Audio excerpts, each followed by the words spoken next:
Sushil ji, happy Diwali. बताइए इस समय क्या व्यू बन रहा है आपका अगले संवत के लिए? अगला संवत देखिए उसमें तो कई सारे फेजेस आ जाएंगे। पर अगर मैं इसको 3-4 टुकड़ों में तोड़ लूं और पहले मुझे वैश्विक बाजारों से चिंताजनक बातें बताने दीजिए और उसके बाद आपको ऐसी बात बताऊंगा तबीयत खुश हो जाएगी।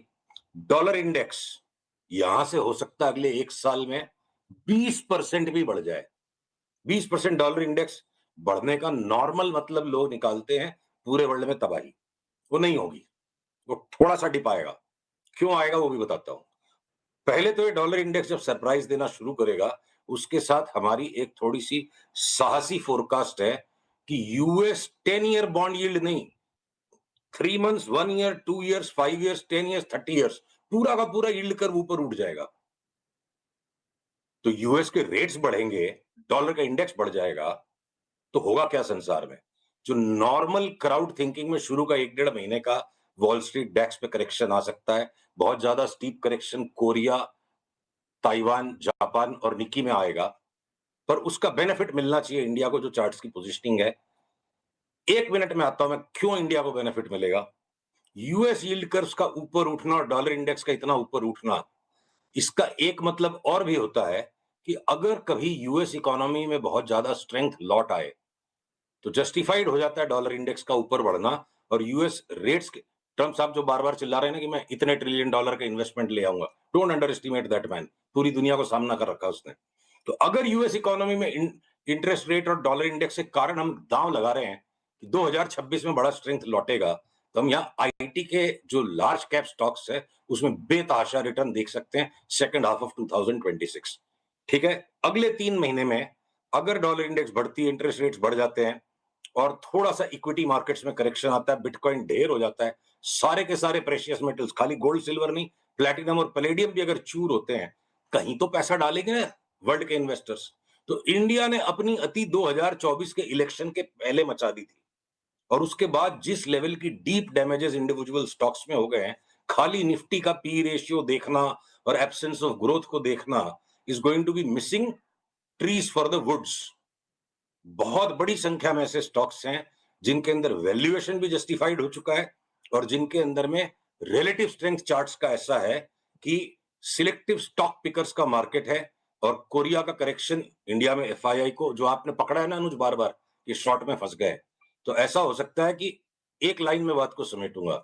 आपके दर्शकों से मेरा अनुरोध है, चारों तरफ के अगर इस तरह के भय का वातावरण बन जाए तो ये मत सोचिएगा कि इंडिया जब बाकी वर्ल्ड बढ़ रहा था तब भी घटा और अब जब बाकी वर्ल्ड घटेगा तब भी इंडिया घटेगा। ये ये ये ये आग का दरिया इसे पार करके जाना है। वो बात है ना मुहावरा, ये इश्क नहीं है आसान आग का दरिया पार करके जाना है। तो उस तरह के भय के वातावरण में बड़ी तेजी यहाँ बनी रह सकती है। हाँ, इंटरेस्टिंग है। हो सकता है डॉलर इंडेक्स स्वेल करता हुआ नजर आए इस नए संवत में। केडिया सर, आपके रडार पे अब अगर भारत चमकेगा, सबको भारत की याद आएगी, तो याद आई तो निवेश आ कहाँ रहा होगा, चैनलाइज कहाँ हो रहा होगा? कोई स्टॉक्स आपने इस नए संवत के लिए, इस पूरे साल के लिए आइडेंटिफाई करें जिनको लेकर आपको रिलेटिव कॉन्फिडेंट हो आप कि अच्छा परफॉर्म करेगा? अरे पहले तो आपको भाई हमारी पूरी टीम की तरफ से शुभ दीपावली। तो आपको भी शुभ दीपावली। आपके सारे दर्शकों के लिए मेरे पास एक खास मैसेज है। ओके। भगवान गणेश की ऐसी कृपा हो, भगवान गणेश की ऐसी कृपा हो कि हर निवेशक अपनी पोजीशन साइज को इतनी समझदारी से चुने कि स्टॉप लॉस लेते वक्त कोई हिचकिचाहट ना हो, जिससे कि माता लक्ष्मी का पूरा आशीर्वाद प्राप्त हो और पूरे ट्रेंड को आदमी राइड कर सके। मतलब ये तो समझ गया मैं। ये तो बिल्कुल आपने बहुत बढ़िया एडवाइस दी। ये कोई स्टॉक्स वॉक्स जो आपके रडार में वो नहीं बता रहे हो आप आज? आप पूछो तो हम बता दें। हमारे पास मैंने तो इसी से तो सवाल पूछा था मैंने।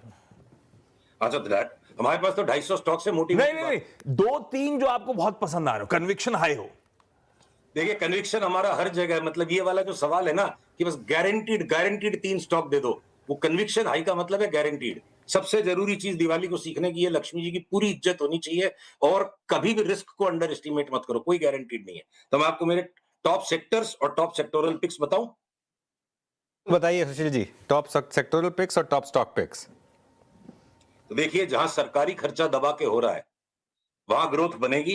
हम कंटिन्यूअसली डिफेंस के कोई भी स्टॉक को छोड़ेंगे नहीं, सब में तेजी है। रेलवेज के स्टॉक्स भी एक एक करके लाइन से निकलते जा रहे हैं। कल आरके फोर्जिंग्स का ब्रेकआउट आ गया, आरबीएनएल हमारा बिग बेट है। पावर के स्टॉक्स में धुआंधार ब्रेकआउट्स आने लग गए।